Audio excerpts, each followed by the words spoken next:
भक्त शिरोमणि आचार्य गुरुवर श्री विद्यासागर जी महाराज की जय। और हम योग प्रणेता पूज्य मुनि श्री प्रणम्य सागर जी महाराज की जय। ओम अरहम नमः। श्री तत्वात् सूत्र के दूसरे अध्याय की कक्षा में आप सभी का स्वागत है। आज हम अपनी क्लास की शुरुआत मुनिश्री की वाणी में अपने मन को निश्चिंत शांत करने वाले ध्यान से करेंगे। सीधे बैठ जाइए। सीधा कमर करके बैठे, कमर सीधा रख के बैठेंगे।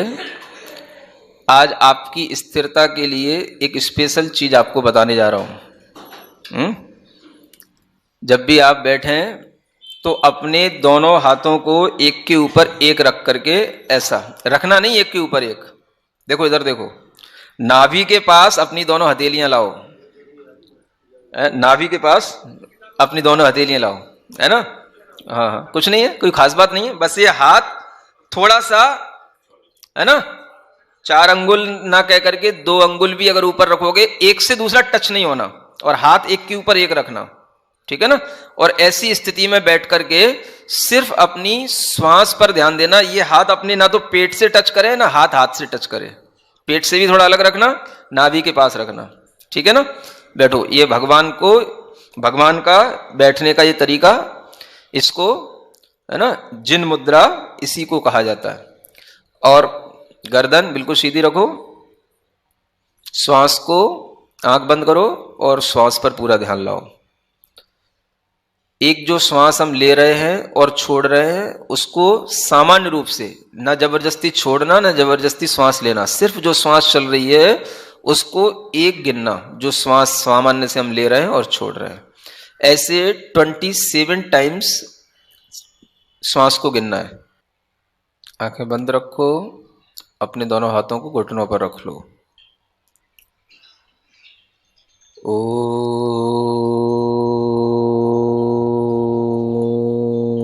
अरहम नमः।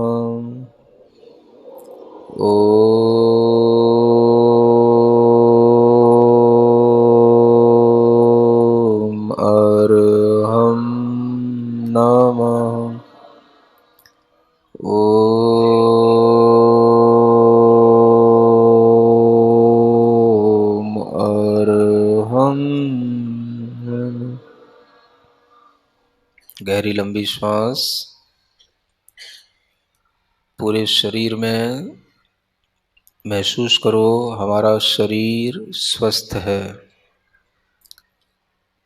जहाँ पर कोई रोग है, जिस स्थान पर पीड़ा है, उसी स्थान पर अपना मन ले जाओ और पूरे ध्यान से अपने मन से भीतर ही भीतर उस स्थान पर बोलो, मैं स्वस्थ हूँ, मैं स्वस्थ हूँ, मैं स्वस्थ हूँ।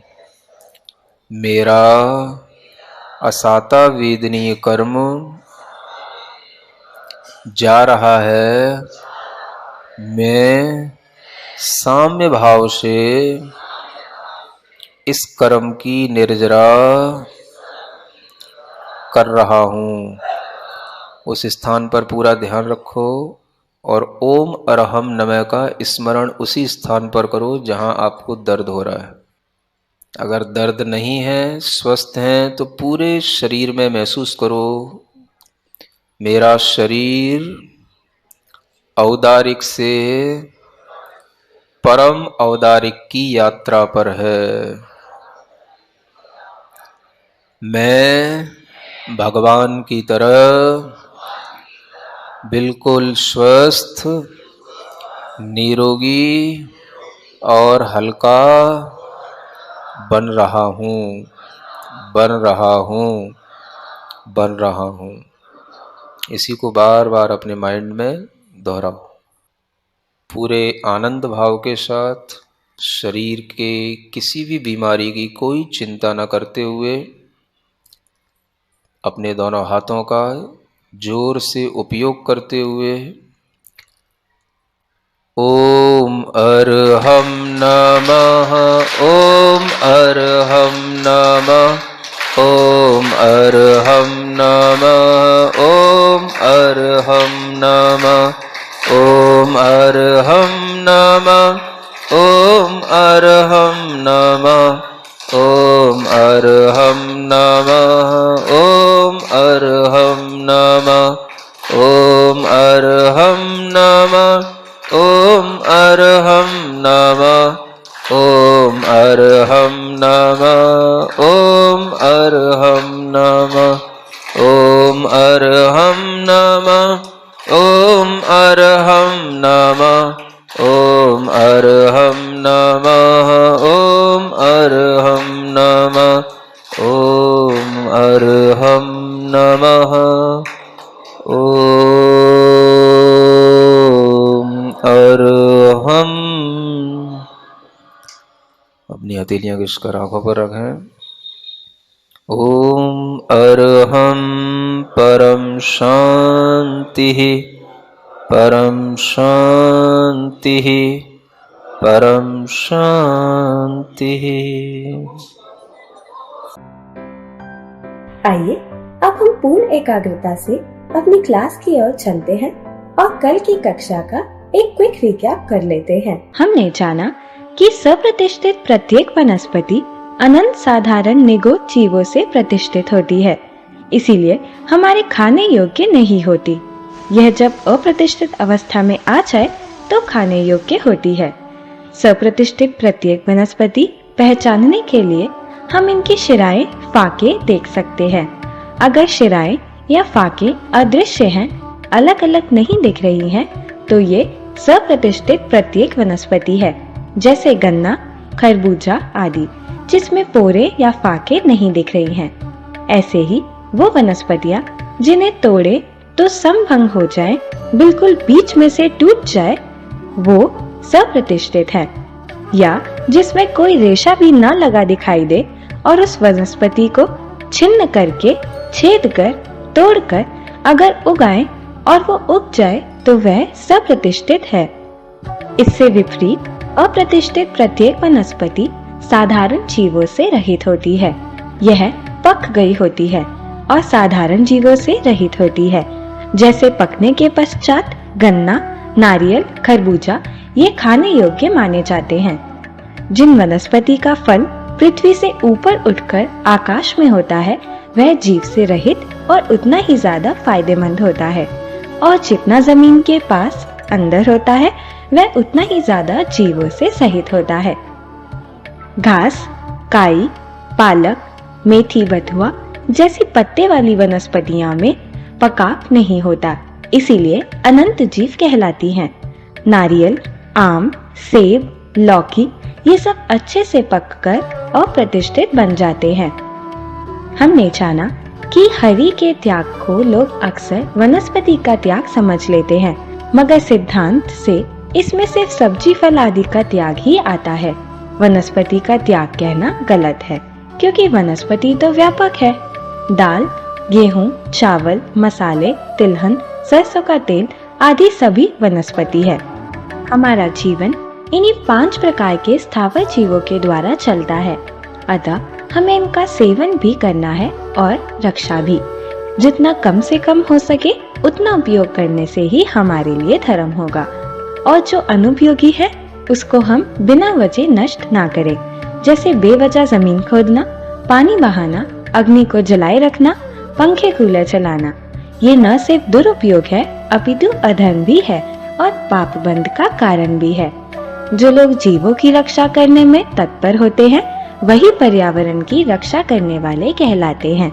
इसीलिए व्रती जीव का पर्यावरण रक्षा में योगदान किसी भी गृहस्थ से अधिक होता है। तो चलिए अब हम सभी अपने मोक्ष मार्ग को प्रशस्त करने के लिए पूज्य मुनि श्री का उद्बोधन सुनते हैं।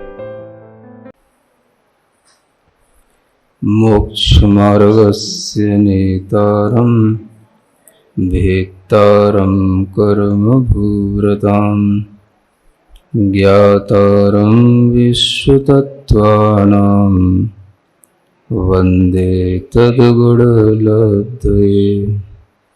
देवादिदेव आदिम तीर्थंकर श्री ऋषभनाथ भगवान की, वर्तमान शासन नायक श्री वर्धमान महावीर भगवान की, परम पूज्य आचार्य गुरुवर श्री विद्यासागर जी महाराज की। तत्वार्थ सूत्र ग्रंथराज में दूसरे अध्याय की विवेचना चल रही है। लगभग 13 सूत्र पढ़े जा चुके हैं और जीव के भाव और भेदों का वर्णन किया जा चुका है। उसी क्रम में जो कल आप लोगों ने स्थावर जीवों के बारे में जाना था, उनके भेदों के बारे में जाना था, उसी तरीके से त्रस जीवों के बारे में भी जानने के लिए आगे का सूत्र आ रहा है। द्विन्द्रियादयस् तृषाः। आचार्य कहते हैं त्रस जीव वह हैं जो 2 इंद्रिय आदि वाले हैं, यानी जिनके पास में 2 इंद्रिय है वो भी त्रस हैं, और आदि शब्द से जो बचे हैं वो सभी आगे के जीव त्रस जीव जानना। आदि यह शब्द प्रकारवाची भी होता है, व्यवस्थावाची भी होता है। सिद्धांत के अनुसार ये सभी लोग जानते हैं कि एक इंद्रिय के बाद में 2 इंद्रिय की व्यवस्था शुरू होती है और फिर वही व्यवस्था पंचेंद्रिय तक चलती है। तो एक इंद्रिय जीवों को तो स्थावर कहा गया, 2 इंद्रिय आदि जीवों को यहाँ त्रस कहा जा रहा है। और यह भी आप लोगों को बताया जा चुका है कि जो जीव त्रस होते हैं वे त्रस नाम कर्म के उदय से बनते हैं। यह भी ध्यान में रखना आवश्यक है कि त्रस नाम कर्म का उदय भी होगा और त्रस नाम कर्म के उदय के साथ साथ जिस इंद्रिय का क्षयोपशम होगा वही इंद्रिय वाला वह जीव बनेगा। एक तो यह त्रस नाम कर्म का उदय तो व्यापक हो गया, वह त्रस जीवों में आपको कहीं भी ले जा सकता है, 2 इंद्रिय, 3 इंद्रिय, 4 इंद्रिय, 5 इंद्रिय। उसके साथ साथ जिस तरह के ज्ञानावरण कर्म के क्षयोपशम, इंद्रिय आवरण कर्मों के क्षयोपशम जिस तरह के होंगे, त्रस जीवों में वही पर्याय उपलब्ध होगी। तो 2 इंद्रिय जीवों के लिए जो पर्याय है उस पर्याय में उन्हें क्या क्या उपलब्ध होता है, यह उनके प्राणों के माध्यम से जाना जाता है। किसके माध्यम से? हाँ, प्राण ही जीवन है। प्राण से ही पता पड़ेगा कि उस जीव के अंदर कितने प्राण हैं और कितनी उसके अंदर उपलब्धियां हैं जिनके माध्यम से वह जी रहा है। तो इसको जानने से ही हम थोड़ा समझ पाएंगे कि उसके अंदर केवल 2 इंद्रियां ही नहीं है और भी कुछ है। कल भी किसी ने प्रश्न पूछा था, है ना, और वो जल्दी में उस प्रश्न के बारे में भी अभी चर्चा करते हैं। प्राण के बारे में कल किसी ने प्रश्न पूछा था तो याद आया कि प्राणों को भी समझाना जरूरी है, क्योंकि लोग प्रश्न पूछ रहे हैं तो इसका मतलब प्राण जानने के लिए उत्सुक तो रहते ही हैं कि किसमें कितने प्राण होते हैं। तो ये व्यवस्था भी अपने को पता होना चाहिए।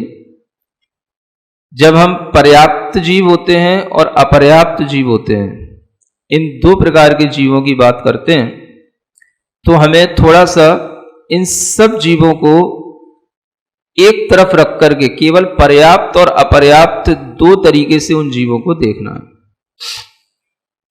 अब ये नया शब्द है आप लोगों के लिए, लेकिन जानना जरूरी है ना।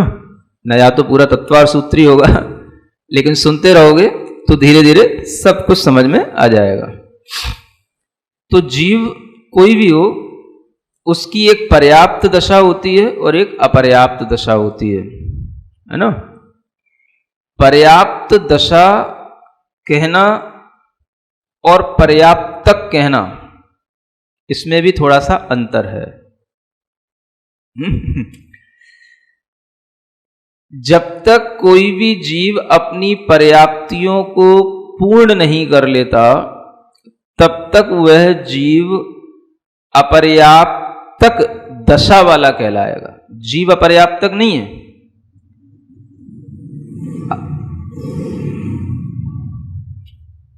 जीव दो ही प्रकार के होते हैं, या तो पर्याप्तक या अपर्याप्तक, और ये भी दोनों नामकर्म ही हैं। जैसे त्रस नामकर्म का उदय हुआ, तो त्रस नामकर्म के उदय के साथ साथ अब अगला कर्म बताएगा कि इसके साथ में ये कहां जाएगा। समझ आ रहा है ना? हर एक कर्म अपना अपना आगे आगे काम करता चला जाता है। तो त्रस नाम कर्म के उदय के साथ साथ सबसे पहले डिवाइडेशन इसी में होएगा कि ये पर्याप्तक जीव बनेगा कि अपर्याप्तक बनेगा। पर्याप्तक जीव उसको बोलते हैं जो अपनी पर्याप्तियों को नियम से पूर्ण करेगा, उसको क्या बोलेंगे? पर्याप्तक। अपर्याप्तक उसको कहेंगे जो अपनी पर्याप्तियों को प्रारंभ तो कर देगा लेकिन पूर्ण एक भी नहीं कर पाएगा और उसकी मृत्यु हो जाएगी, जीवन समाप्त हो जाएगा, उसको बोलते हैं अपर्याप्त जीव। तो जो अपर्याप्त बोले जाते हैं जीव, वो वस्तुतः एक तरह से वो सब लब्धि अपर्याप्तक जीव ही होते हैं। उनको क्या बोलते हैं? लब्धि अपर्याप्तक। यहां पे भी लब्धि आ गई। जिनकी लब्धियां माने उपलब्धियां सब अपर्याप्त है, माने अपूर्ण हैं, कोई भी उनकी लब्धियां पूर्ण नहीं होने की। काम तो जिस इंद्री में उन्हें जाना है, जितनी इंद्री वाला बनना है, उतनी इंद्री का क्षयोपशम लेके तो गए, शुरू भी कर दिया, लेकिन पूर्ण एक भी इंद्री नहीं होगी और उससे पहले उनकी मृत्यु हो जाएगी। तो ये कहलाएंगे जीव अपर्याप्तक। ऐसे अपर्याप्तक जीव सभी इंद्रिय वाले जीवों में होते हैं। एक इंद्रिय जीव भी अपर्याप्तक होते हैं, पर्याप्तक भी होते हैं। दो इंद्रिय जीव भी अपर्याप्तक होते हैं, पर्याप्तक होते हैं। तीन इंद्रिय जीव भी अपर्याप्तक होते हैं, पर्याप्तक होते हैं। ऐसे ही चार इंद्रिय, ऐसे ही पांच इंद्रिय, यहां तक कि मनुष्य भी अपर्याप्तक और पर्याप्तक के भेद से दो प्रकार के होते हैं। समझ आ रहा है? तो ऐसे भी मनुष्य होते हैं जो लब्धि अपर्याप्तक मनुष्य होंगे। वह केवल लब्धि अपर्याप्तक का मतलब हो गया श्वास के 18वें भाग में बस उनका जीवन पूर्ण हो जाएगा। तो ऐसे भी मनुष्य होते हैं जो लब्धि अपर्याप्तक होते हैं। तो ये कहलाएंगे एक तरह से सम्मूर्छन जन्म वाले जीव, है ना। लेकिन जिनका गर्भ में जन्म होता है वो पर्याप्तक जीव ही होते हैं। तो पर्याप्तक जीव होते हुए भी जब तक उसकी पर्याप्तियां पूर्ण नहीं होती तब तक उसको अपर्याप्त दशा वाला कहा जाएगा कि उसकी अभी अपर्याप्त दशा चल रही है। लेकिन जीव अपर्याप्त नहीं है, जीव तो पर्याप्तक है, क्योंकि पर्याप्तक नाम कर्म का उदय है तो वह जीव अपनी पर्याप्तियां नियम से पूर्ण करेगा। समझ आ रहा? तो तीन तरीके के जीव आप समझ सकते हो। एक तो लब्धि अपर्याप्तक जीव जो टोटली अपर्याप्तक ही कहलाएंगे, उनकी सभी पर्याप्तियां इनकम्प्लीट ही रहेंगी, इनको क्या बोलेंगे? लब्धि अपर्याप्तक। दूसरे कह रहा है पर्याप्तक जीव जो नियम से अपनी पर्याप्तियां पूर्ण करेंगे। अब इन्हीं पर्याप्तक जीवों की एक दूसरी और दशा, जब तक कि ये पर्याप्तियां पूर्ण नहीं करते, एक पर्याय को छोड़कर दूसरी पर्याय में गए, तब तक और उसके बाद में जन्म लेने के बाद भी एक अंतर मुहूर्त तक इनको टाइम लगता है अपनी पर्याप्तियां पूर्ण करने में। तो उस अवस्था को जो एक अंतर मुहूर्त तक का टाइम होता है, जब तक ये अपनी पर्याप्तियां पूर्ण नहीं कर लेते हैं तब तक इनको बोला जाता है निर्वृत्ति अपर्याप्तक जीव।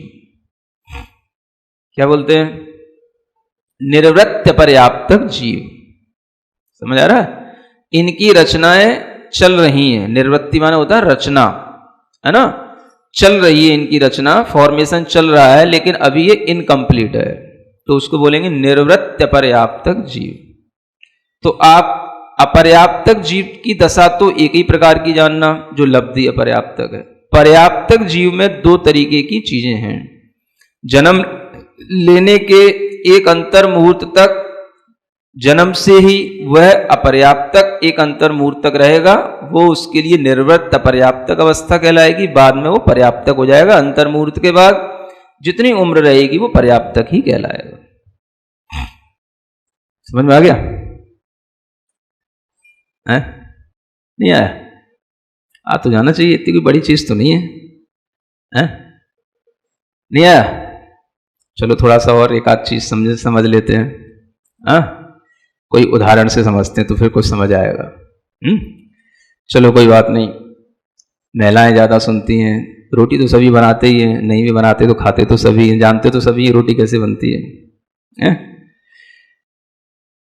देखो, जब आपने आटे में पानी डाल करके उसको गूंथना शुरू किया, समझ आ रहा है? किसके लिए? रोटी बनाने के लिए। हाँ? हुआ क्या? आटे में आपने पानी डाला और पानी डालते ही पानी पूरा आटे में फैल गया। नहीं समझ आ रहा? आटा तो था थोड़ा सा और पानी था बहुत ज्यादा, तो क्या हुआ? वो पूरे थाल में पानी पानी हो गया। अब रोटी बन पाएगी? नहीं बन पाएगी ना। माने आपने आटा से रोटी बनाना शुरू किया और आपने आटे में पानी डाला और पानी फैला करके उस रोटी तक तो पहुंचने की बात दूर रही, वो लोई भी ना बन पाई अभी, है ना। और क्या हुआ? वो आटा सब एक तरीके का अब तो खराब सही हो गया ना। ये कहलाती है लब्धि अपर्याप्तक दशा। इसको क्या बोलेंगे? सब अपर्याप्त रह गया। बनाना था रोटी, लोई बनाने के लिए तैयारी कर रहे थे और वो लोई भी ना बन पाई और उससे पहले ही वो आटा खराब हो गया। पानी तो डालना ही था, जो प्रोसेस थी वो तो कर ही रहे थे, लेकिन वो इम्बैलेंस हो गई। समझ आ रहा है? इसलिए क्या हो गया? वो रोटी बन ही ना पाई, उससे पहले ही पूरा सब कुछ खराब हो गया। इसी तरीके से जिस जीव ने जितनी पर्याप्तियां पूर्ण करनी थी वो पूर्ण कर भी ना पाई, उससे पहले ही उसकी मृत्यु हो गई। उसकी पर्याप्तियां पूर्ण होंगी ही नहीं, क्योंकि कर्म का कौन सा उदय चल रहा है? अपर्याप्त नाम कर्म का उदय चल रहा है ना। तो ये लोई बनाने से पहले ही आटा खराब हो जाना, ये बताता है लब्धि अपर्याप्तक दशा। ठीक है। फिर दूसरी बात, अब आपने पानी अनुपात से उसमें डाला, जितना आटा था उसी अनुपात से उसमें पानी डाला, और पानी डालने के बाद में आपने जिस तरीके से उसकी प्रोसेस की जाती है वो आपने शुरू कर दी, लोई बना ली। अभी रोटी तो नहीं बनी, अब आपने लोई बना ली, है ना। तो लोई बनने के बाद में जब वो रोटी बनना शुरू हो गई, जब आपने उसको चक्के पर रख करके बेलन से दबा करके, है ना, बड़ा बनाना शुरू कर दिया, तो ये अब जब रोटी का एक रूप बन गया, समझ रहा, ये हो गई उसकी एक तरीके से पर्याप्त दशा हो गई। इसमें एक अंतर्मुहूर्त टाइम लगा ना आटे को मिलाने में और उसकी लोई बना करके उसको एक रोटी का आकार पूरा देने में, ठीक है ना। लेकिन ये आप बनाते चले जा रहे हो, तो ये जो बीच का टाइम है, जब तक कि वो रोटी बिल्कुल गोल गोल चंद्रमा के समान नहीं बन गई, अभी तो भले ही उस पर रखी है चक्के पे, है ना, आगे तो पूरी होती रहेगी, होल टाइम उसके पास बहुत सारा है, लेकिन उससे पहले ही वह जो आपने प्रोसेस की लोई बना करके उसको रोटी बनाने की, ये कहलाई निर्वृत्ति अपर्याप्तक दशा। ये क्या कहलाई? जो आप उसकी रचना कर रहे हो, रोटी ऐसी बनेगी, अगर समोसा बनाना है तो फिर समोसे की आकृति ऐसी बनेगी, समझ आ रहा है, वो कहलाई निर्वृत्ति अपर्याप्तक। लेकिन वो नियम से पूर्ण किया आपने, वो नियम से उस रोटी की आकार का रूप ले लेगी, तो जब वो ले ली तो उसके बाद में हो गई पर्याप्तक दशा, है ना। वो पर्याप्तक दशा उसकी जीवन पर्यंत तक रहेगी। जितना उसका आयु कर्म का है उदय, उतने समय तक उसकी पर्याप्तक दशा अब कहलाएगी। उसकी पर्याप्त दशा को अब कोई बिगाड़ नहीं सकता है। तो जो पर्याप्तक जीव बनते हैं उन्हें अंतर मुहूर्त तक अपर्याप्तक भी रहना पड़ता है। जब तक बन रहे हैं, बना रहे हैं, लोई की दशा जो है वो क्या है? रोटी बनने से पहले लोई की जो स्थिति है, आटे की जो स्थिति है, वही दशा निर्वर्ती अपर्याप्तक जीव की जानना। ठीक है ना? अब तो ध्यान रहेगा। तो पर्याप्तक जीव सबसे पहले कैसी स्थिति में आएगा? निर्वर्त अपर्याप्तक अवस्था में आएगा, फिर पर्याप्तक बन जाएगा। लेकिन अपर्याप्तक जीव जो होगा वो अपर्याप्तक ही रहेगा, उसका नाम ही है लब्धि अपर्याप्तक।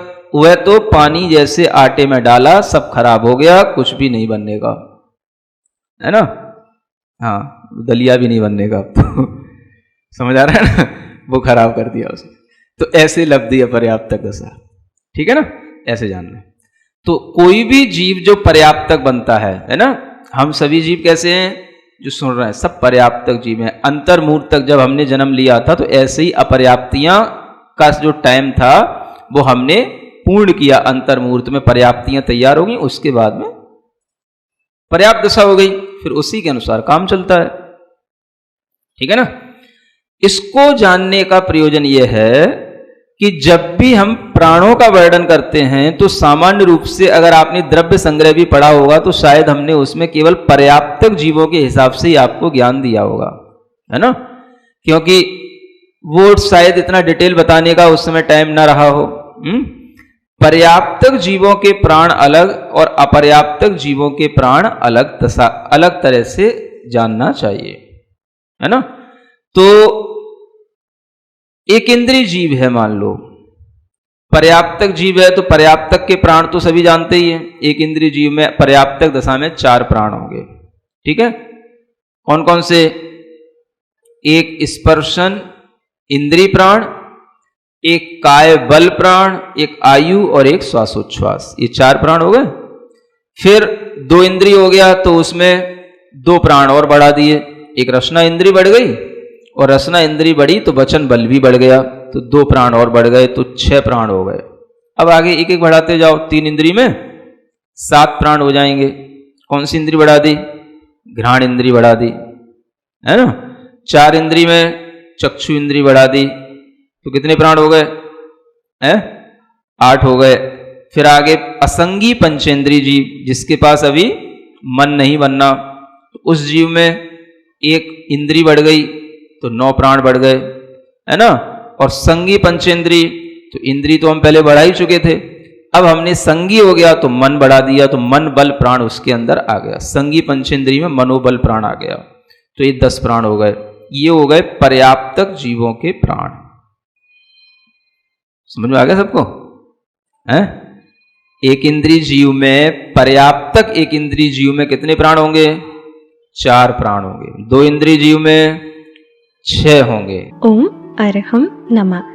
तो चलिए आज की कक्षा का एक क्विक रिवीजन कर लेते हैं।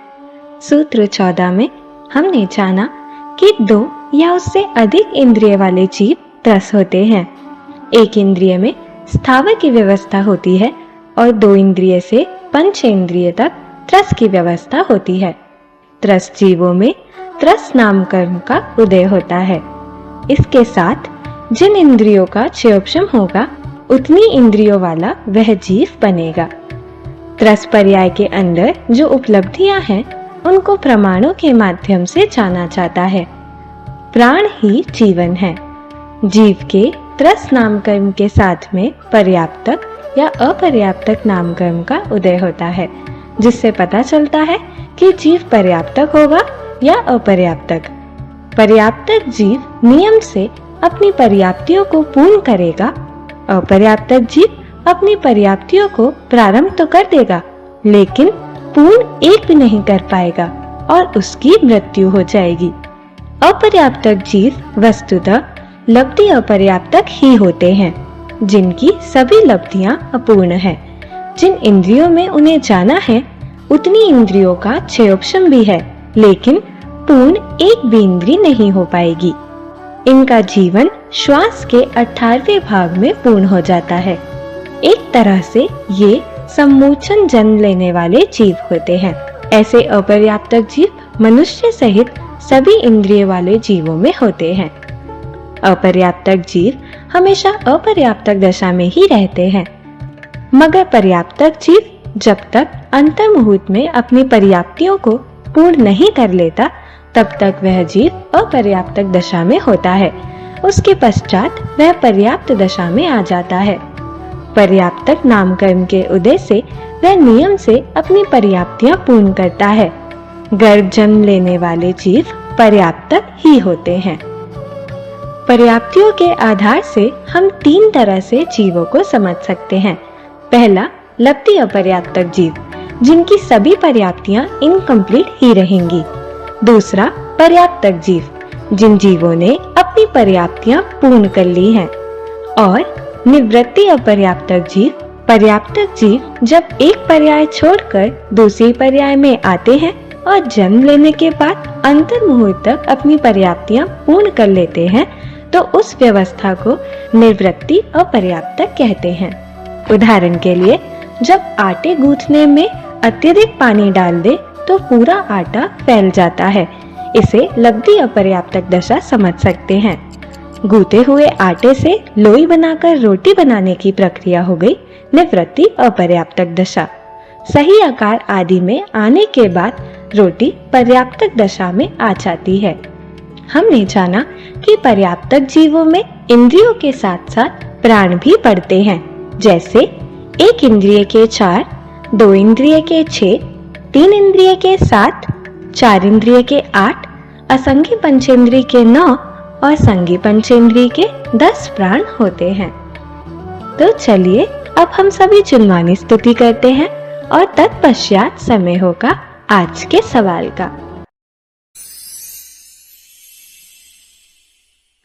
सिरिजिणवाणी जग कल्याणी जग जन मदतम मोहरी जनमण हारी गढ़हर हारी जम जरा भव रोग हरी तिथ्य राणम दिव्य झुणिम जो पड़ई सुणई मय्ये धारई राणम सौख मणंतम धैर्य सासद मोक्ष पदम पावई सासद मोक्ष पदम पावई। अब समय है आज के प्रतियोगिता प्रश्न में भाग लेकर आकर्षक पुरस्कार जीतने का। आप अपने फोन को QR कोड स्कैन करने के लिए तैयार रखिए या लिंक पर जाएं। आप अपना उत्तर चुनकर हमें कल दोपहर 2 बजे तक भेज सकते हैं। 3 भाग्यशाली विजेताओं को मिलेंगे आकर्षक उपहार। विजेताओं का नाम इसी कार्यक्रम में हर रविवार को घोषित किया जाएगा। साथ ही सभी प्रश्नों के सही उत्तर भी बताए जाएंगे। आज का सवाल है, निम्न में से किसके ट्रस नाम कर्म का उदय नहीं है? मनुष्य, वृषकायिक जीव, लट, मधुमक्खी। अगर आप किसी कारणवश कोड स्कैन न कर पाए हो तो आप क्लास की वेबसाइट पर जाकर उन्हें अटेम्प्ट कर सकते हैं। इस लिंक पर जाएं या QR कोड को स्कैन कीजिए।